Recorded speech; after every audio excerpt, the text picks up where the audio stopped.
Good morning, everyone, and welcome to Just DAO It, the podcast for people starting DAOs and Web3 projects and AI agents. I'm Adam Miller, and I'm your host. I'm the CEO of MiDAO, which provides legal entity solutions for DAOs, Web3, and AI agents in partnership with the government of the Marshall Islands. Welcome to the show, Alex. Thank you, Alan. I'm happy to be here.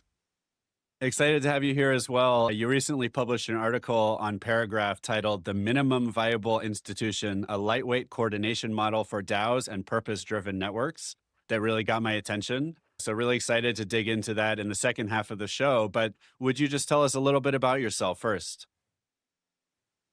I am Mexican. I am freelancer, an independent worker. I am living in Southeast Mexico in a small town called San Cristóbal de las Casas, the poorest state in terms of economics for Mexico, but also the wealthiest in terms of eco-diversity. I'm basically a facilitator focusing governance. So I'm a governor. I'm also a practitioner. And I've been exploring the last years how to make coordination without subordination. Coordination without subordination. All right. Exciting. Okay. So for anyone new to the show, in the first half of the show, we do the Just DAO It news report, where I go over recent news in the world of DAOs and Web3. And Alex and I talk about the stories. And then in the second half of the show, we will go deeper into an interview with Alex about his background, the work he's doing, and we'll go even deeper into our thoughts on the related topics. Quick disclaimer, not legal or tax advice. We're not lawyers, we're not tax advisors, and we're certainly not your lawyer. All right, it's time for the Just DAO It news report. The first story of the show is about ENS, or Ethereum Name Service, and the ENS DAO, and it's what my AI called the 2026 governance crisis, which I think is fair. For anyone who doesn't know, ENS is one of Ethereum's longest running projects or protocols and one of its longest running DAOs. It's a naming system that allows you to map names.eth to addresses. So your blockchain address, your websites, your social media, anything else, kind of like domain name service on the internet. So the thing that allows us to have MIDAO.org, we also have MIDAO ds.eth because MIDAO.eth was taken and won't sell it to us. And later even bought DAOs.eth as an investment and what we thought could be a fun name to hold. And so do you have any, Alex, do you have alex.eth or anything like that? I am alexsotodigital.eth. And so the ENS DAO, which launched with the ENS governance token actually in 2021, governs the protocol, which means the software that runs the network, and its treasury, which is valued at around $100 million of cash, another couple $100 million in ENS token. So maybe not really worth quite that much, but that's the market value. And there's also an ENS Foundation in the Cayman Islands. So similar to the work we do in the Marshall Islands, there's a lot of crypto projects that have their foundation in these jurisdictions. And the foundation acts as the DAO's legal wrapper for signing contracts, paying taxes or not paying taxes, taking on liability, and other off-chain functions. The ENS website frames the DAO's role as governing the protocol and the treasury with one token, one vote, and the option to delegate your tokens. And so what happened recently? This crisis happened when there became some conflict over what to do with the treasury, both because people felt like maybe the treasury wasn't being spent effectively over the last few years, but also concern about governance hacks. So like a lot of DAOs with one token, one vote, there's concern that someone could buy enough tokens, drain the treasury for more money than they had to spend on the tokens, and basically ruin the project by draining the treasury. And this led to a series of proposals and discussions about the DAO's Security Council and whether they need a new Security Council, about the foundation and whether to delegate either most of the treasury and or most of the operational responsibility for managing the project to the foundation, saying things that we often hear these days in Web3, which is just the DAO's inefficient, it votes on too many things, nobody's paying attention, the foundation would do a better job, they'd be more focused. And during these conversations, people have resigned. The director of operations, Brantley Milligan, resigned. There's been a lot of discussion, including accusations of homophobia and wokeism, but we'll mostly leave that out of the show. Look into on X if they want to. And to me, one of the more interesting things here is this comes up a lot in DAOs as well. People are accusing co-founder Nick Johnson. They're saying that he vetoed a proposal because he voted his 4 million tokens, which is out of about 90 million outstanding, against what a number of other people were voting for in a vote that only garnered about 6 million votes. So there was no vote passing and then a veto. He simply voted. He simply had a lot more voting power than anyone else who voted. And interestingly to me is the 80 million plus of the 90 million tokens that didn't vote at all. And this is part of the story that's interesting to everyone. You know, people argue, oh, the DAO's broken, nobody's voting. And then people on the flip side are arguing, oh, he has veto power because he has 4 million votes. You know, to me, this is just the outcome of the vote, right? And if a lot of people are not voting, that probably means they don't care about the outcome. And so we should probably trust the outcome of the vote. Of course, on the flip side, there's just the question of, should you give the founders, should anyone in a DAO have that much voting power? And that's a question better decided when you're launching the DAO than once everybody disagrees about what the DAO is voting on. But let me pause there, Alex. You probably heard a few things you might want to comment on here. I mean, I want to be careful because I don't know the specifics. And as a delegate in other DAOs, I understand the complexity of each specific context. But like some of my reactions in general, saying this from the outside is, first, I think there is too much focus in Nick as a person, as an actor. And I don't think the real discussion is if he is or not a good leader, or like if he is like a saint that can protect the protocol. I think that good governance shouldn't require a saint, shouldn't require a founder that is benevolent. I think that institutional design should constrain the ways in. So even if the person suddenly gets crazy and wants to default, cannot. So I think that's a good framing that I would propose. Second, I want to give some room for the ENS Foundation because I think they have valid concerns. I think that it's true that token voting is not a good tool for daily operations. I think that ENS is a good example of a governance crisis that is actually an operational crisis. Because the problem is actually how do you implement in the daily basis. And I think that the problem is that the design that they have inherited is actually not working. It seems that the solution that they are proposing is like, okay, let's then bring the authority back to the foundation. But I think that the problem with that is that the foundation is like the opaque back end of the system. So if you bring the operations to the foundation, you're almost like losing a lot of legitimacy. So I think it's valid to want to be more efficient, to want to be more agile, to want to be more fast. I think the problem is that the design that they currently have doesn't help with that. And then the solution that they are implementing is actually not solving the issue. It's just making this more opaque. Yeah. And I think one of the proposed solutions, which actually came from early Ethereum member Christopher Jens, who's a co-founder of the DAO movement, he suggested give more power to the foundation on an annual basis, approve their budget each year. They will take on some of the operational responsibilities over that period of time, but leave the ultimate power with the DAO and the token holders so that if they want to change their mind and go in a different direction, they can do that. And I think that's a good balance in decentralized organizations, leave occasional big strategic decisions to the community, to the token holders, and then allow whoever they're delegating, whether that's a team within the DAO or whether that's a third party company, a labco, an opco, a devco, a foundation, let them run with that for some period of time. I agree in general, but trying to describe the nuance I see first. And I think this is interesting because I understand you're a lawyer, right?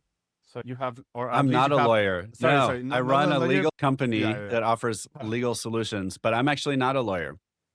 Yeah, sorry. Good that you say that out loud. But I think Yeah. the issue I'm trying to signal here is I believe we make a separation between like foundation, labs, DAO, as if they were different entities, and they are different legal entities. But I would say that they are all part of the same institutional system. And I think that the problem is that all the qualities of decentralization and transparency that we apply to the DAO, we are actually not applying also to the foundation or the labs. Mm. I think the problem is not where the operational work is occurring. I think the issue is that you need to bring some mechanisms to have constraints of power and authority in the roles that are doing the work, even if they are in the foundation, in the labs. Like bringing the work to the foundation shouldn't mean, oh, now we can do this in closed doors. Good point. I think the other thing this highlights is there's a lot of talk over the past year or two about the failures of a number of prominent DAOs and why didn't they do things differently.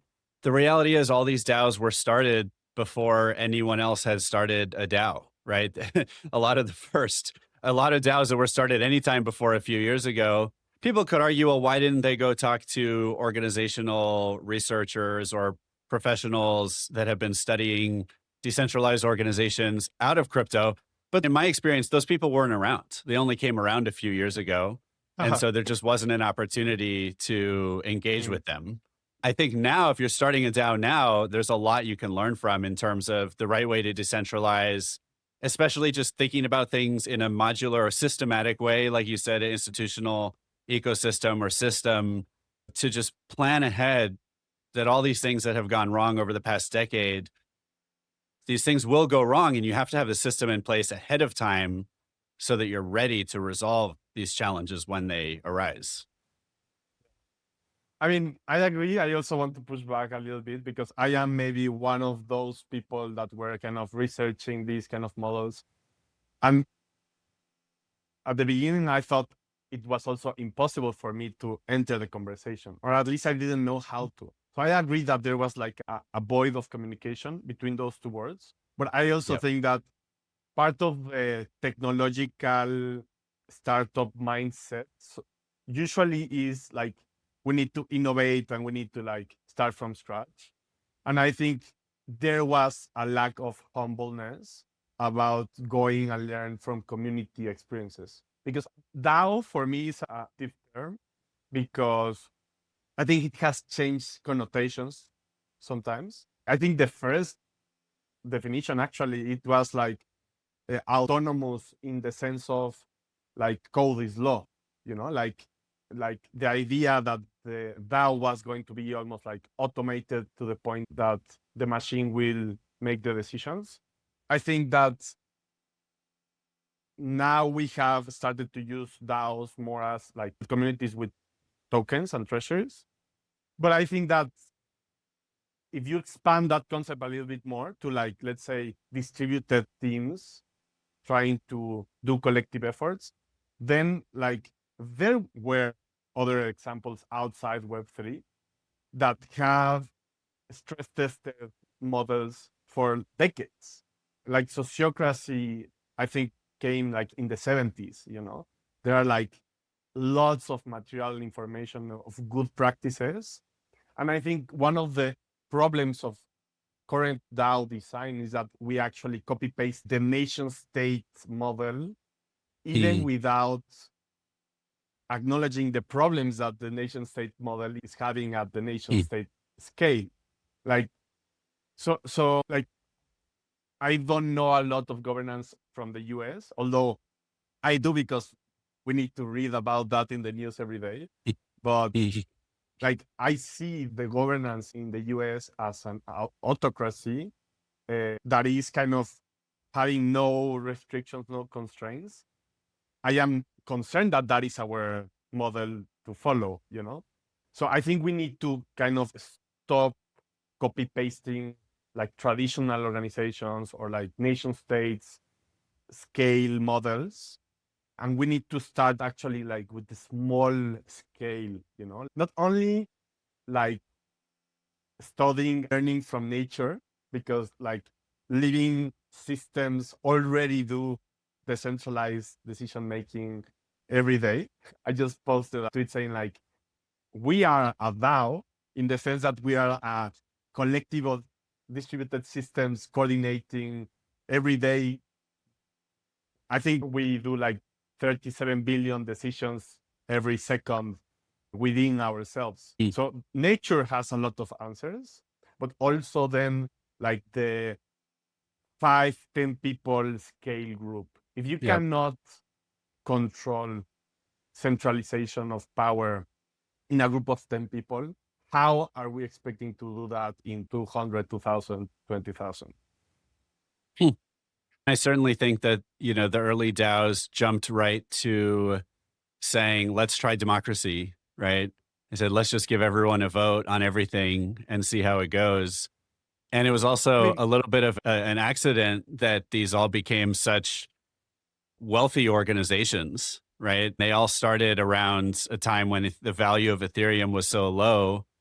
They sold some tokens and now they're worth tens or hundreds of millions of dollars. And even that presents its own challenge. And maybe it's a good problem to have. And so now it's like, oh, geez, we got to figure out how to do this right once they already had a lot at stake. yeah, I agree. I just want to say that even though democracy was, I guess, the spirit behind it, I think by the pure fact that we are doing token voting where you don't have actually one person, one vote, then you are actually kind of defaulting implicitly to oligopoly. I think we all Good knew point. that. Yep. Without proof of personhood, it's almost impossible to replicate that model. So we kind of copy pasted some of the parts, but we left others, I guess, based on. But I think that, again, and I also don't want to enter to the regulatory thing about why DAOs were useful to decouple responsibility from the founding team and etc. Like, I think that's layer of complexity. I think the point that I'm trying to make is that now that decentralization is not like a forced thing to do, that everyone needs to be decentralized by default, and it becomes almost like a principles matter. Like, do you think it should be decentralized or not? And do we want to distribute power and authority? I think now we have the opportunity to redesign the DAOs in a way that is not concerned about regulatory problems. It has a lot of more tools in terms of proof of personhood and like in general, like attestation, social graphs, etc. My suggestion would be to stop thinking about like foundation, labs, and DAO as separate entities, even if they are different legal figures, and start thinking this as a whole organism, as a whole system. Yeah, makes sense. And I think founders usually do, right? I mean, usually it's the founding team that's designing the system at its founding point and saying there's going to be this. Like, they don't start out saying we want three entities. They start out saying we want to achieve this goal. They start talking to lawyers, tax advisors, and it's like, okay, I guess we need two or three entities.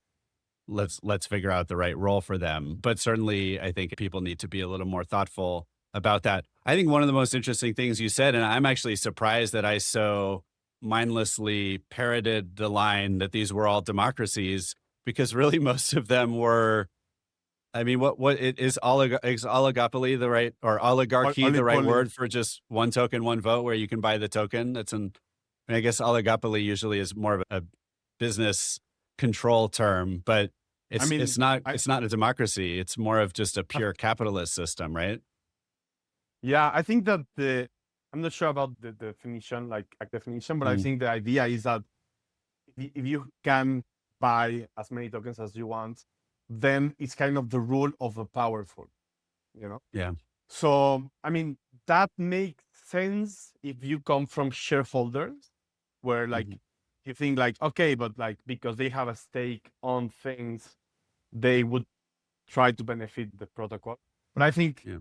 the problem is that there are so many layers of complexity that there could be actors that are actually doing things counterintuitive because they have like other things in their agenda. Right. Um, Right. I So think, yeah, yeah, I think, sorry, we're obviously getting pretty deep on this topic, which is fine. yeah, But I think one of the things that pushes people towards one token, one vote is that they need to raise money, or they want to raise money for the project to help them achieve their goal. And by yeah, trading power for capital, you end up with the capital you need to do something. Are there any easy fixes for that, or any different yeah. models that you especially love where, like, how do you allow it to be one person, one vote Mm. and still raise money for a project? I think you said it, you nailed it right now. You are trading capital for power. I think that we need to start raising capital without giving power away. So detaching the tokens from the governance power. And I think governance power should be defined in a way that is actually helping the system learn and get better and improve.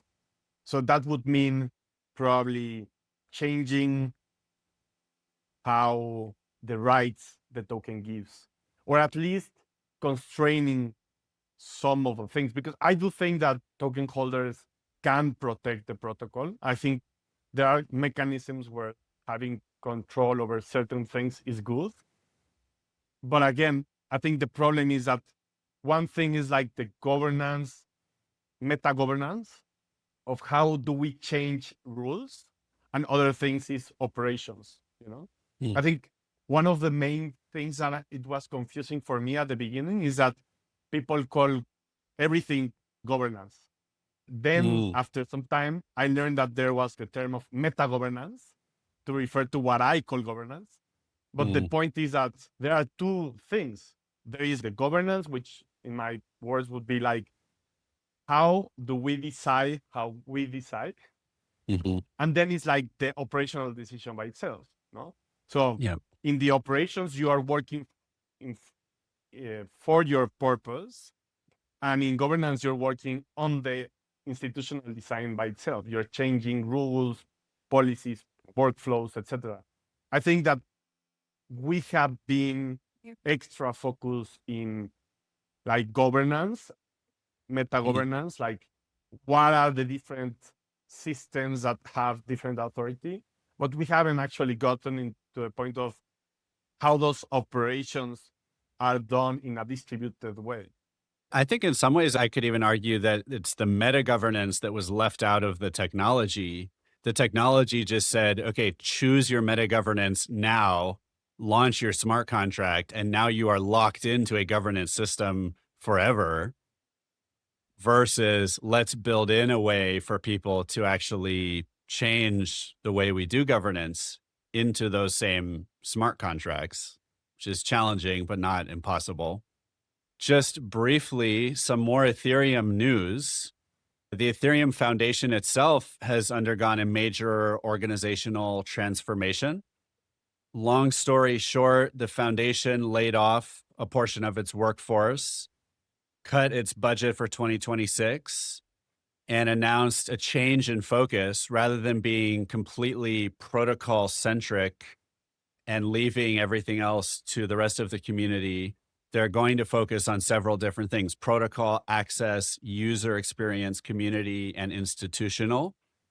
And they've encouraged, and this is already happening, they've encouraged the formation of other major organizations to support Ethereum outside of the Ethereum Foundation. And so one of those is EthLabs, which is an independent R&D lab backed by some of the folks who left the Ethereum Foundation. And organizations like Consensus already arguably act in a similar role. And Joe Lubin, the CEO, has publicly said they will do so even more.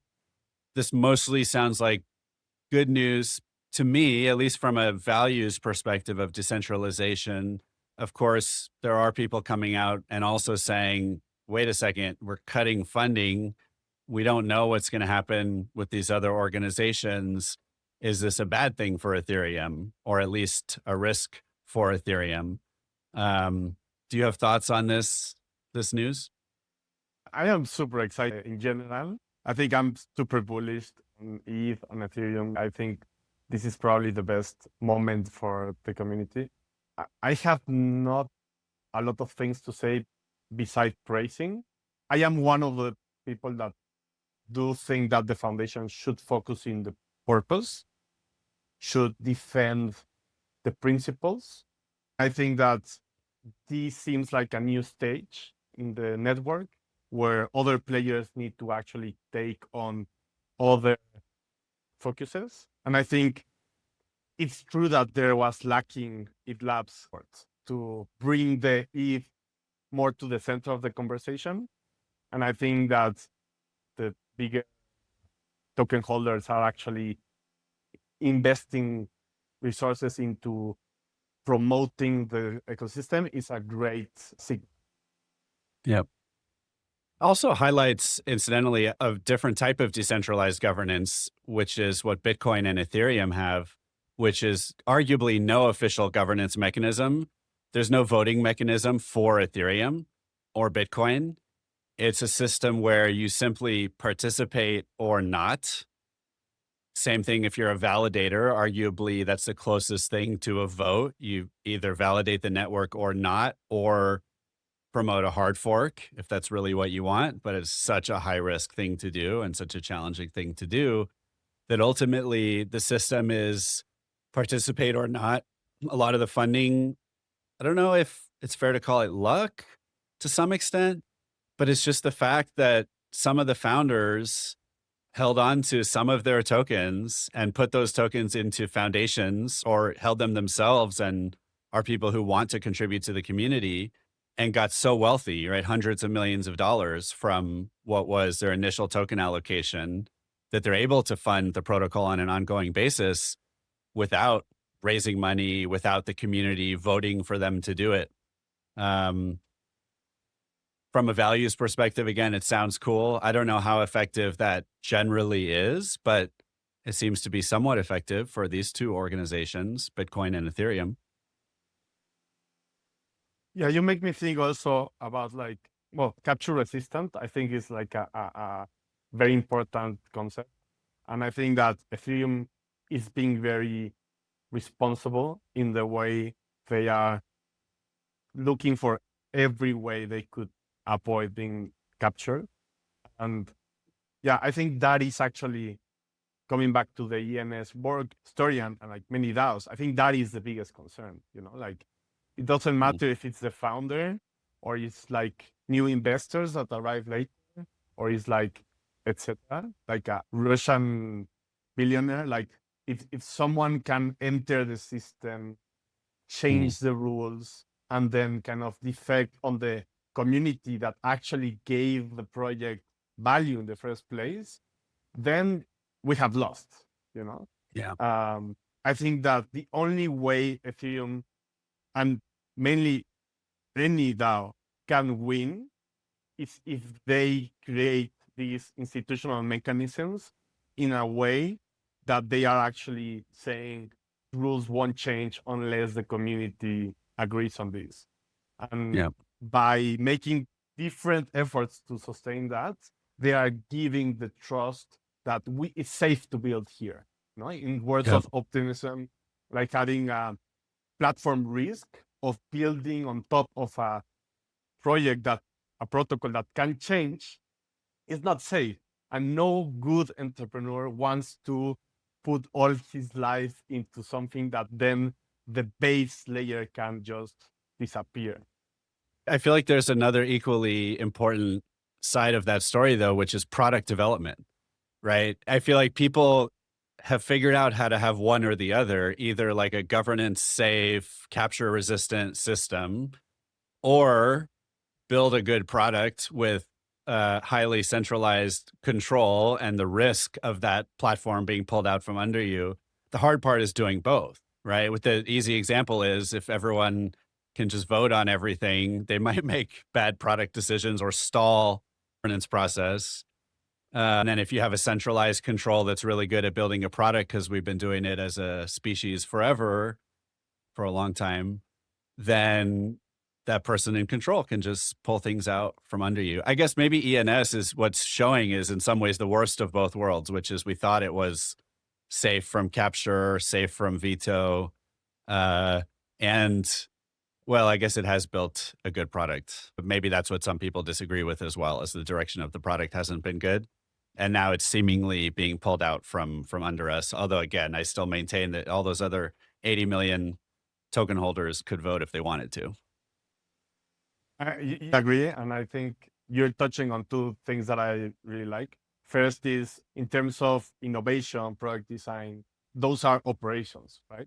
You don't want everyone deciding on those things. You want the experts deciding on those things. So I think one of the big challenges in general in terms of operations and DAOs is how do you better delegate authority to certain people without losing the control as community, right? Yeah. You need people to be able to act on things and to have taste and to be bold and to do things differently and not look for consensus. So consent is good for meta governance, for like the agreements. But in operations, you need to go, you need to experiment, you need to fail, you need to learn, you need to iterate. Those are different rhythms. And I think confusing those two worlds is one of the main issues. And the second thing, I'm less sure how to explain this. It's more like an intuition, but talking about Ethereum, like I agree that we need a more product-oriented mindset in terms of UI and how do we make things friendly for people. But I also think that we need to restrain ourselves to make an analogy of like a tech startup, you know? Because I don't think that we want to necessarily bring an iPhone to the world and then monopolize everything based on that. I hope that part of the dream behind Ethereum is actually to make something that could be used more as an utility or more like a commons, you know? So it doesn't necessarily to make sense from a capitalistic, mercantilistic perspective. I think that if we end up solving human problems or like the world climate crisis without having that is kind of extracting value from the consumers, that is good, you know? We don't need to become like the new Amazon. And I think that sometimes people are kind of criticizing Ethereum based on a corporation's perspective. And I think it's like, no, I think the best case scenario is that we can help change the economic model from an extractive, accumulative model to a more distributive, regenerative model. And I think that is going to break some paradigms about money and about like, why are you not charging more and accumulating more capital? It's like, maybe that's not the purpose. And again, that's why I think the foundation needs to restrain themselves to be too enterprise focused. I think most people in crypto would say that sounds amazing as long as I make a lot of money along the way. Yeah. And I would say like, why do you need money in the first place if you don't have a world where you can spend it, you know? Yeah. Like if you earn a lot of money, but we end up in World War III, then like good luck with that. Yeah, no, it's certainly contrary to what you said, and I think part of the challenge. One more example of what's happening in Ethereum, if anyone's not familiar, the original DAO, the first DAO ever, the DAO, is back as the DAO Security Fund, which is one of the players now in the Ethereum ecosystem giving grants for people building on Ethereum. And I like to talk about it because we're proud that they're a Marshall Islands DAO LLC called the DAO LLC. All right. One more quick story. I'm going to update everyone because we talked about these last week on some legal and regulatory updates from around the world. And then we will turn to the next part of our show. The Clarity Act, which is the big United States broad crypto act. We talked about how there's a lot of fighting over whether to protect developers from liability associated with how other people commit crimes with that software.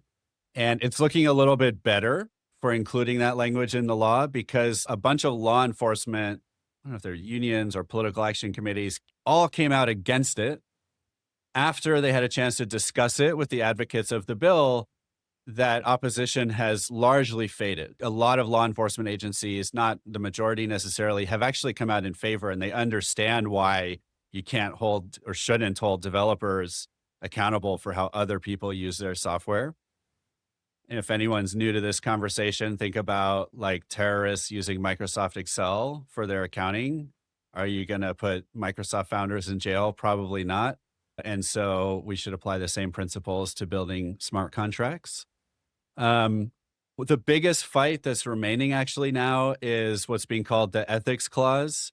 And it's language that prevents government officers in the US from engaging in crypto activities. And it seems like Democrats are mostly supporting this language because of what Trump has done over the past couple of years, which is make something like $1 billion off of his crypto projects. Now, some of those projects are real. Others, like arguably a meme coin, where retail investors lost $3 billion or $4 billion, and Trump and his insiders made billions of dollars. Maybe another question. Of course, Trump is not going to sign like that in the bill, and so this could end up being the thing that kills the bill, which is whether or not there's language in it about whether or not U.S. government officials are allowed to be involved in certain types of crypto activity, leaving the bill currently at 47% passage odds for 2026 on Polymarket. I think most people in crypto are very much in favor of this bill. It's actually been an incredible example of the US government doing a good job at putting together really good legislation. It's reasonable. It doesn't go too far in any one direction. It doesn't give crypto everything crypto wants. It allows for crypto to happen in a structured regulatory environment, which frankly also is much better than what I've seen from almost anywhere else, if not anywhere else in the world. It's better than Europe. It's better than almost anywhere else, and it still protects consumers and investors in reasonable ways. Anything you want to comment on Clarity before I move on to MiCA? Not really. Just hoping it occurs soon. It's so cool that we're all actually hoping for a law to pass about crypto. In terms of MiCA or MiCA, which is the European crypto regime, the July 1st deadline has passed for projects to get VASP or CASP, crypto asset service provider licenses, to be able to do certain things in Europe. And USDT, I think the first or second largest stablecoin along with USDC, has publicly said they are not going to get a license because they don't believe in the law or they don't think they should have to follow it. And so exchanges and banks are removing USDT from their systems that serve European customers, while USDC is complying with the rules. And so this is further pushing things in a direction that they were already going, which is USDC is like the very compliance-friendly stablecoin, large stablecoin. USDT is the more maybe underground. I think actually one of the things the CEO or a representative of the company said that was a reason they were not going to follow the rule, this is a little concerning, was a 60% reserve requirement, 60 or 70% reserve requirement. USDT has never been willing to be transparent about their reserves. And if they're complaining about a 60 or 70% reserve requirement, that kind of makes it sound like they don't have the money. So that's maybe a separate issue. And meanwhile, the SEC in the United States continues to advance very productively. They've made more announcements about safe harbors and reasonable, lesser security rules that you have to follow if you're decentralized.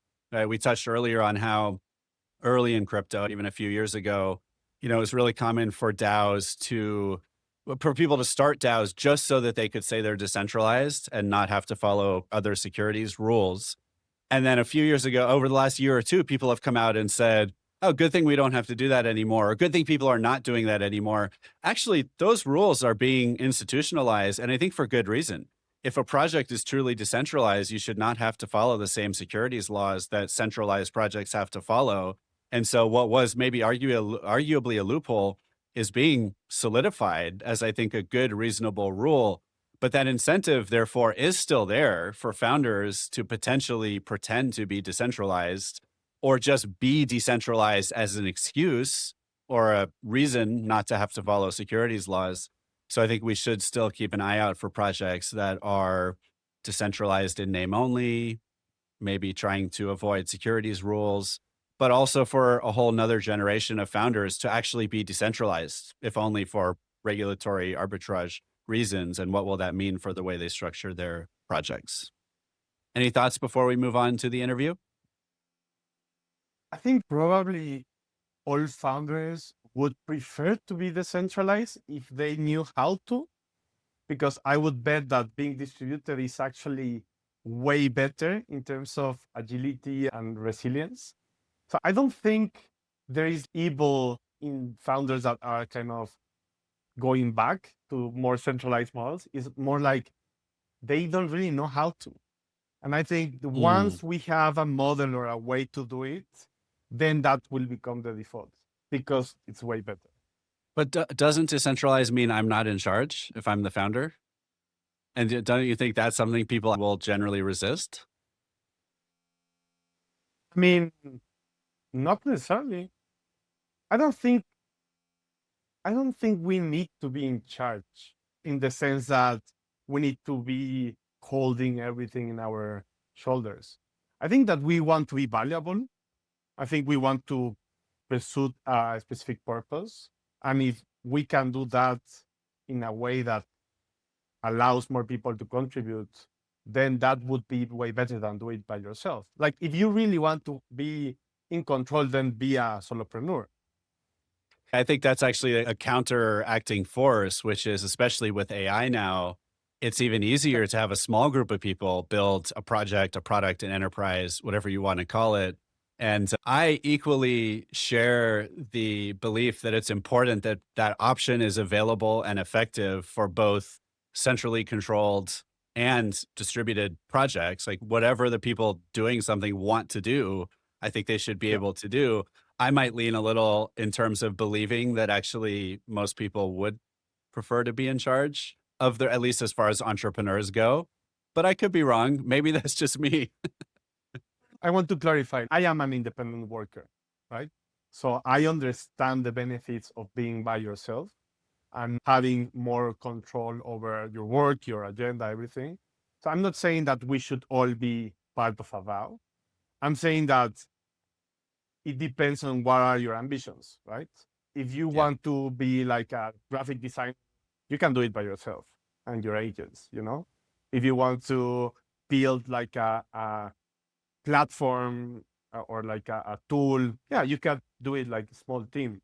But if you want to make a protocol, which I think by definition is kind of open to everyone to also implement it in their own localities, then I think you have lost the control whenever you post the white paper, you know? I think that it's better to actually understand that you are not in control, but you're one of the stewards of the system.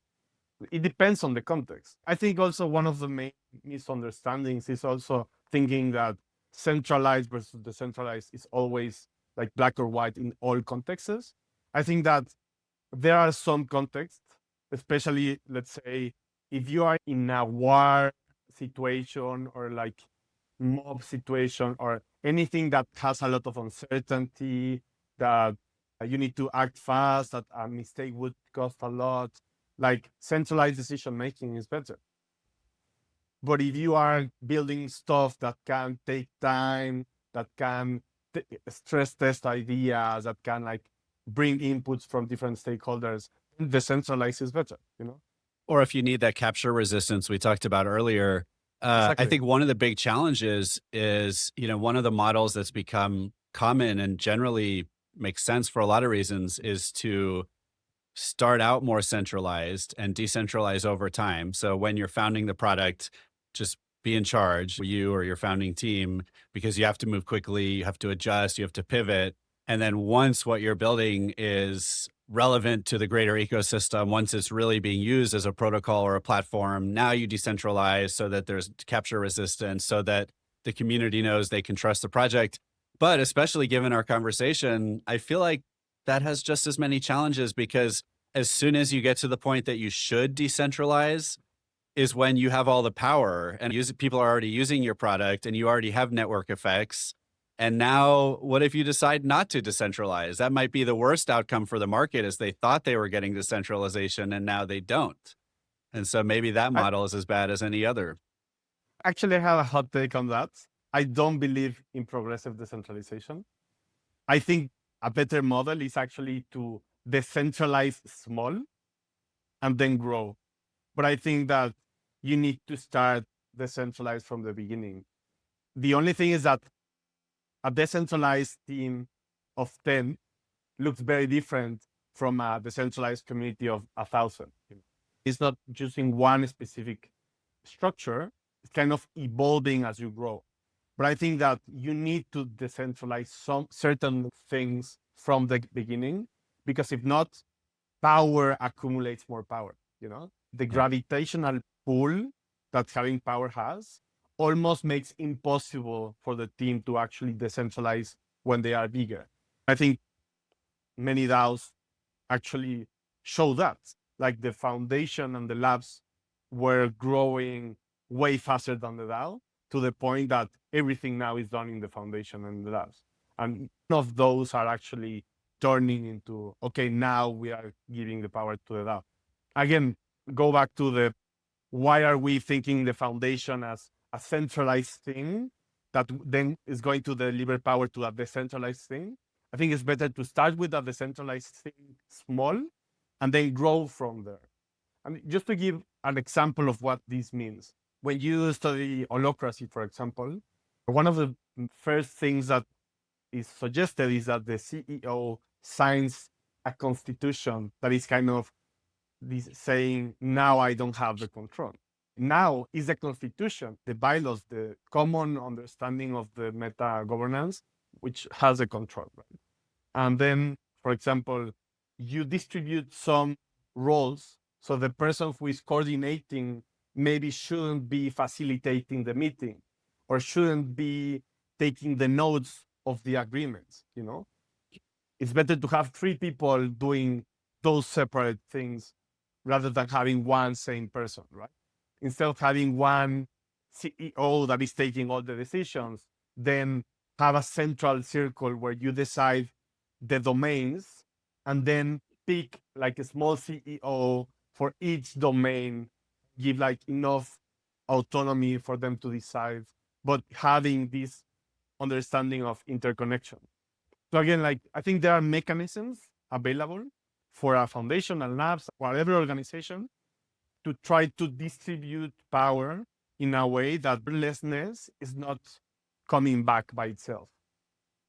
It's also making me think if you decentralize early, do you have to figure out what decentralization is going to look like down the road? Or do you just have to have systems in place to do that meta governance over time so that maybe decentralized today is very different from decentralized in a few years? Then if so, that's making me think, how do you even build this into smart contracts? And maybe we shouldn't have to build everything into smart contracts, but it kind of makes me think off-chain legal agreements, things like constitutions, which are generally legally binding. I mean, you can put them in whatever legal context you want. If you sign a document, you sign a document. I think it's much easier to set out at first the principles, values, rules of the game than it is to launch a smart contract that contains all the possible meta governance and governance options that you might want down the road. I fear that some of the useful conclusions that we're reaching also make it sound like it's very hard to do these things on chain. I mean, yes, if you apply the same structure, right? But like, what is a smart contract? But a list of criteria that if they succeed, then something happens. You know, it's like if then. So I think that kind of essence of automating anything can be applied to, for example, a role-based model. So let me kind of pitch you how do I think this would work.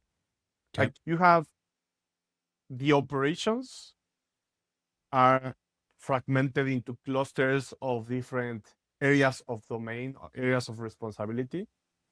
And then you develop a role that is kind of on charge of that area of responsibility and domain.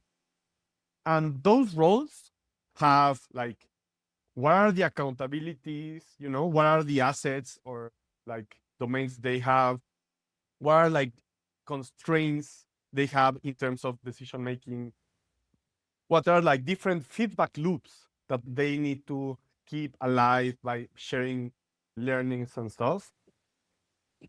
And if you have that, you actually have way more clarity and agility on how things are done. Because if there is a decision that is made, then you can see, okay, which role made this decision? Okay, because one of the accountabilities is this. This is the keys that let this role open or make this action. Who is having this role? What is the list of people? That is way more than we have right now. Like most of foundations don't even have an org chart that is public. Imagine how it would be to have AI agents supervising that different roles are actually making decisions within their constraints.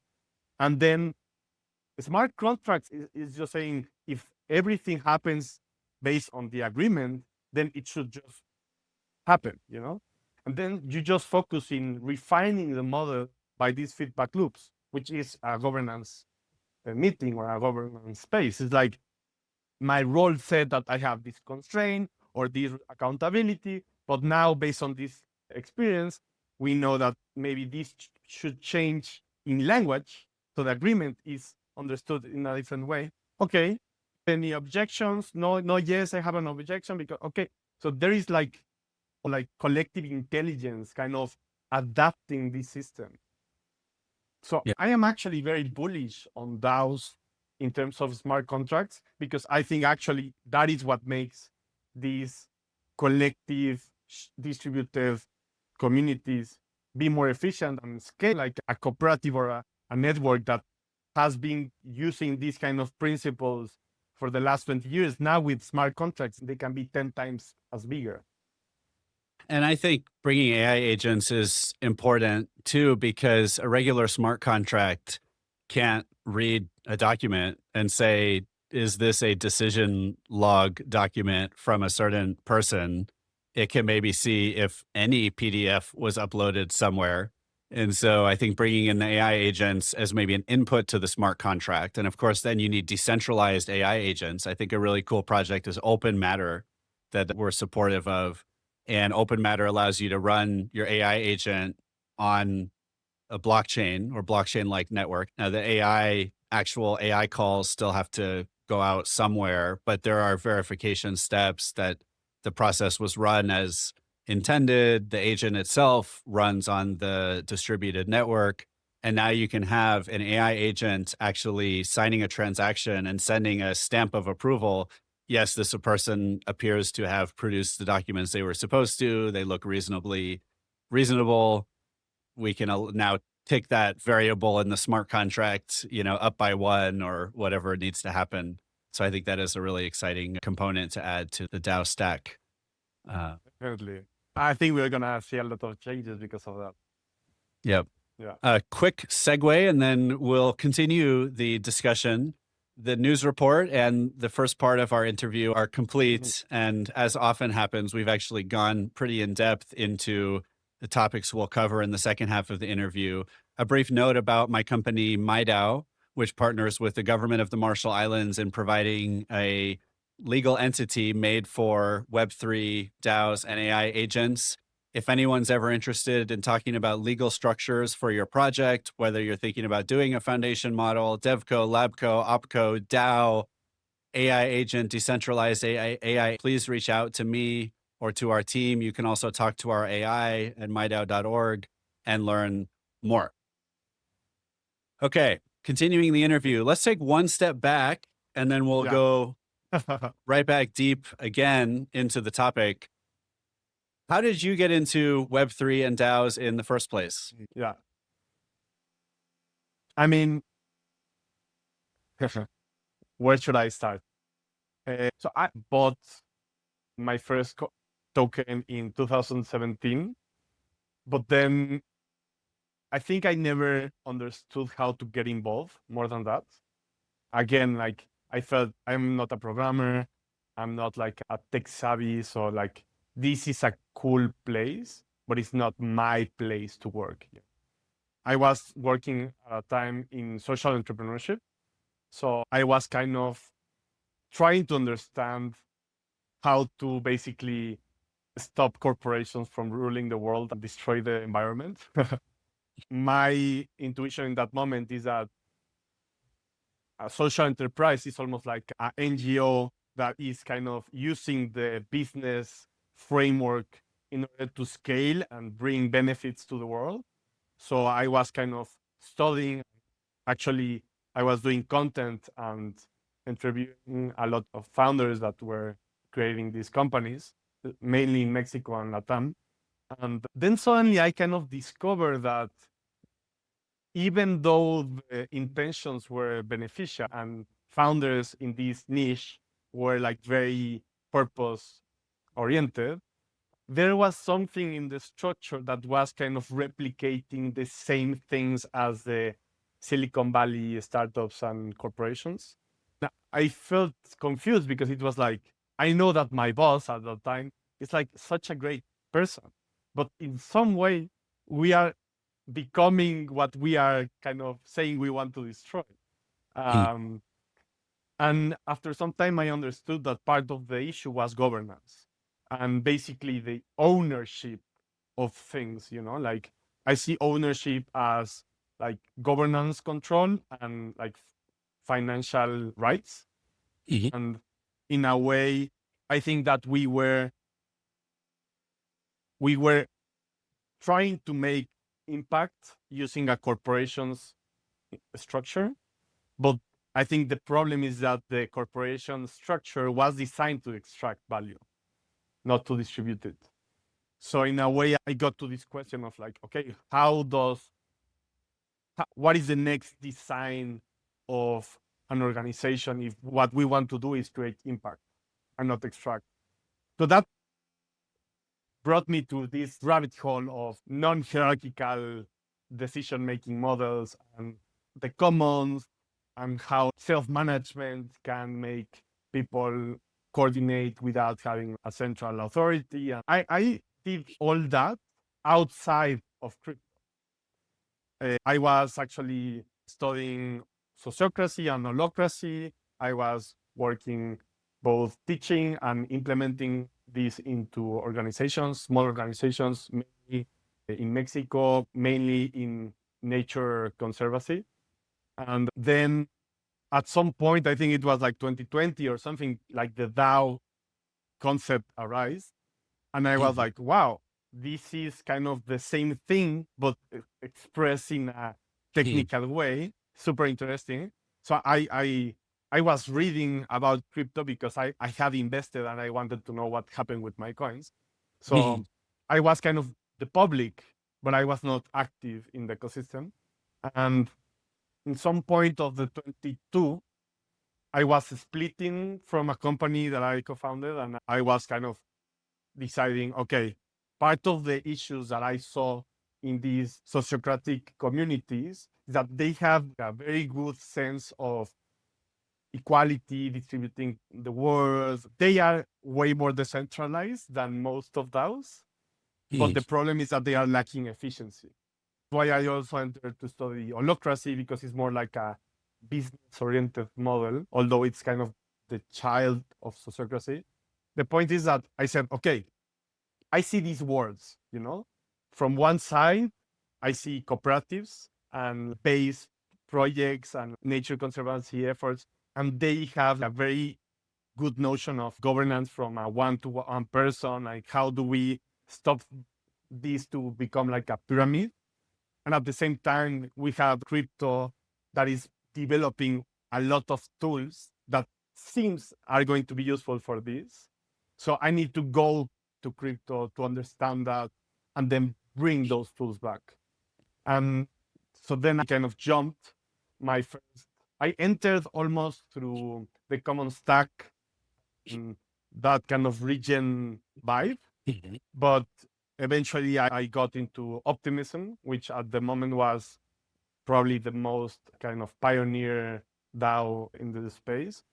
And yeah, I started to get involved as possible. At the beginning, I was just reading the forums and going to meetings and trying to be very active so they couldn't miss me. I thought, like, I'm going to be so proactive that they will need to let me in, even if there is no role that makes sense for me. And yeah, I think I've been trying to do that the last 2-3 years. Do you still see yourself as someone who's trying to bring crypto things back to your other world, or has your perspective changed? Now you're just a crypto person. So when the DAO concept arose, and I think it was 2021, I said, I want to create a DAO. I can go in depth on that, although it's kind of a different topic, but it's the DAO that I was envisioning. And I hope I will publish something soon. But it's basically a protocol network for sharing productive infrastructure between freelancers. So I think my vision, and something that I have been believing for a while, is that freelancers is like the best type of work modality. But the problem is that we're lacking a lot of security in terms of safety. So my idea or my dream is that if we can create a common infrastructure, then we can give ourselves that sense of security by the power of the collective. So I was designing this organization and I was collaborating with some people, and eventually it was like, okay, but how do we apply this as a DAO? And one of the first decisions that we made is that instead of jumping into the technology and just copy paste the model, we need to first design the model in a way that it works analogic, so that then we can go into the tech. And I have been working on that project for 5 years now. I am in a period where I am kind of closing. We eventually started a cooperative, and it's a legal figure that I'm actually promoting to close now. But the thing is that I have been kind of betting that actually those two words need to collide in some point. And I thought that freelancing work, kind of working rights, were at like a good place. But I think that's my vision. Like, I was having a DAO, but it was not a DAO because we were not using smart contracts or anything. Yep. It was like a cooperative that wanted to function different. And now I am kind of saying, I have learned so much from institutional design in Web3 that now I'm saying, like, maybe the cooperative, the traditional model is also not the right answer. It's like a hybrid of those two. So what, do you have a sense of what you think the ideal model is for your organization or for organizations in general? I mean, I do. I think I do. Going back to the minimum viable institution, I think that, yeah, I am trying to slowly but surely kind of write all this down in a way that it could be shareable. I think in general terms, the only thing that I am sure is that it needs to be a role-based model, what I mean by that is that we need to have a better way to delegate authority, the operations, so that we can have autocratic decision in certain contexts, but you remain having a peer-to-peer relationship between the participants. Maybe making a bridge to the minimum viable institution post that you mentioned.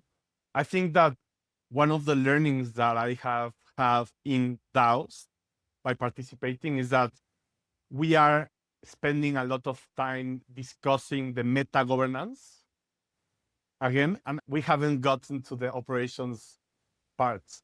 So I think my suggestion is to actually find or design or make a better template of meta governance and then start from there, but having a little bit more flexibility on, like, it's not defining everything, it's just defining certain basic rules that can make the system kind of learn and self-improve. And then like just focusing, being very clear on the different role domains, constraints, feedback loops. Like if you can have like a simple thing that helps you kind of adapt based on experience, I think you can improve, you can adapt. So say it in a different words, I think we need to start thinking decentralization from a technical perspective. And we need to start thinking decentralization from a power dynamic perspective. You know, it's not about having 100 delegates. It's about having mechanisms so that no one person has rule over everything. And ultimately, still, I think even let's say you have 10 delegates who you've delegated operational responsibility to, in your vision, can they also easily be removed and replaced anytime by the greater community? Yeah. You have redundancy of people in roles, so you can also compare different people in different roles. And you have more transparency in how the operations are occurring, something that we don't have from foundations and labs nowadays. So it's almost like saying we should be more transparent in the different authorities that are happening. Imagine a foundation right now that could say, like, okay, these are the people working on the foundation. These are the different authorities they have. This is the accountabilities they have. Like you could kind of detect very easily where the problem is. So then you need to kind of build a culture where there is enough psychological safety to actually have conversations about this. Because again, we forget that we are people and that there are like emotions and intuitions and like things happening beside the smart contracts, you know? Yeah. So like we have a lot of clarity on like this vote, yeah, certain delegates voted with this amount of tokens. We have clarity on all that. But how was the proposal that the foundation put into vote designed in the first place? You know, like we don't know, we know nothing about that. And I think that's also important, you know? So what tools have you seen that you already think are great and fit really well into your vision and work really well from a DAO tooling perspective? And where do you think the biggest gaps are where you're like, oh, there's this thing I know I want to do, but no one's built the technology for it yet? Yeah. I mean, there are certain tools that actually are not in use right now, but I think they are finding something interesting. I mean, HATS protocol, I think resembles a lot of what I'm saying about like having roles. I also liked like Coordinate and Trace, which were made by the Common Stack ecosystem, which were trying to understand how do you distribute, like how do you reward the value created in contributions. I think that Void and these kind of bounty programs or like pen mechanism, like there are certain models that are arising now in this new wave that are actually very good because they kind of solve one specific part of the issue. I think about like this idea of octane vaults and how do we the treasury to go to zero. So I think there are like many things that are being developed. Some of them or are not in production right now, which I guess it's part because there is no enough, but I hope that changes. I think that there is a lot on how to make decisions. Like ironically, like one type of decision model, which is voting, which by the way, I don't promote. I don't like voting at all for most of the scenarios. We have a lot. Just for the highest level of governance, right? You still like voting? Yeah, exactly. Like I think voting is a way to like to give voice to all the stakeholders. But I think that the problem with voting, just to make a small parenthesis, is that there is always someone that loses, you know? So I think voting is great when you cannot find a middle point. You know, if we are saying like, Yeah. where is the next location for DevCon? Okay, you need to vote because you cannot. It has to be in one place. It needs to be in Yeah. one place. But Yeah. for the other decisions, I think it's better to actually integrate the losing part into the solution, which is another way of saying like you need to integrate the objections of a proposal into the design of the proposal. And you need to create kind of loops that help you do that so that no one is actually losing the decision. You only are adding different perspectives into the mix. Is there a tool you've seen that does that well, that helps people do that?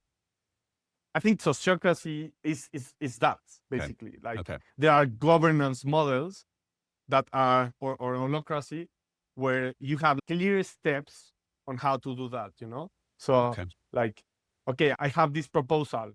Anyone has objections? Yeah, I have this objection. Okay, let's check if the objection is valid. Okay, if the objection is valid, then we need to either change the proposal or we need to make a metric to measure if this concern is happening, or we need to maybe reduce the scope so that we can experiment a little bit more without having like a big problem, you know? So the facilitation is kind of helping navigate into that conversation in a way that all voices are heard. And I think that is the type of decentralization that I refer to. I not only want different nodes of the network being distributed in different parts of the world, I also want different voices in a meeting being heard and understood and integrated. Yeah. And to be specific, holacracy and sociocracy are governance tools, systems, frameworks that have been developed over a long period of time and used outside of the blockchain context more than in it. They've used broadly. Are there software tools that help people do this that you like, that you recommend, that even maybe have an on-chain component for tracking the process and tracking the decisions and providing the transparency? Or is that maybe a gap? I think there is a gap. I usually use one that is called Glassfrog, which is done by Holocracy One, which is like the company that has been promoting that model. But the problem is that it's too built for that model. And I have seen other softwares that have attempted to do this in a different way, but I think they remain in the kind of superficial parts. I think there is definitely like a lack or a void of tooling in those kind of things, which by the way is something that I want to help with. I am like actively trying to design tools and make prototypes and stuff. I also think there is a void in basically what happens after the decision was made. So basically like following into like accountability, also kind of retrospective analysis and the kind of institutional memory. Like how do you make that the experience is actually documented in a way that can be useful for the future? I think it's something that most DAOs doesn't have. So definitely a void. It sounds like another great use case for AI agents to be part of these systems too. Yeah.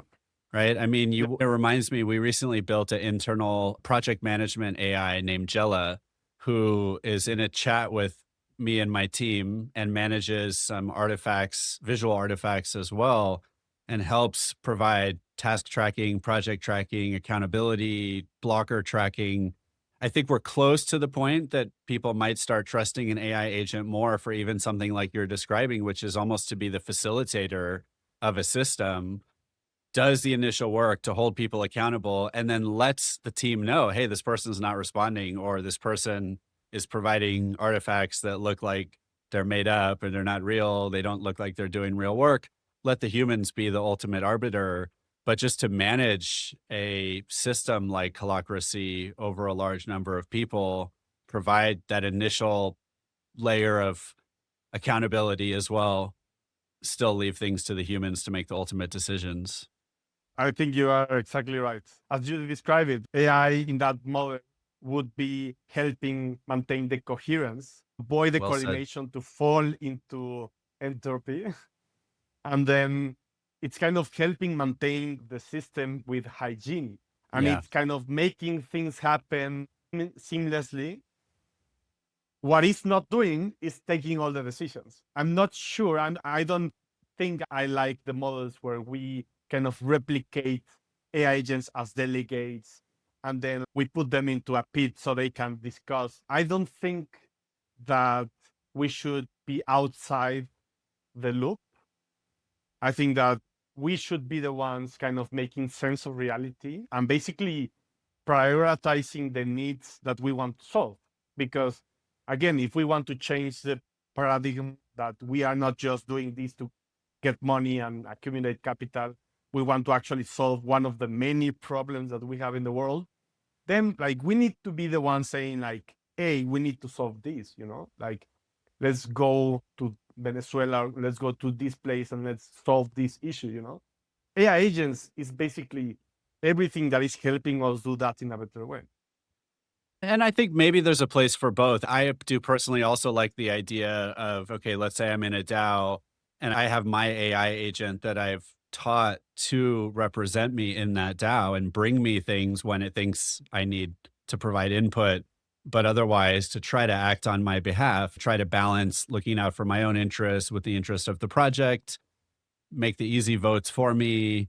I have some transparency, maybe a period that it gives me to approve or deny what it's going to do.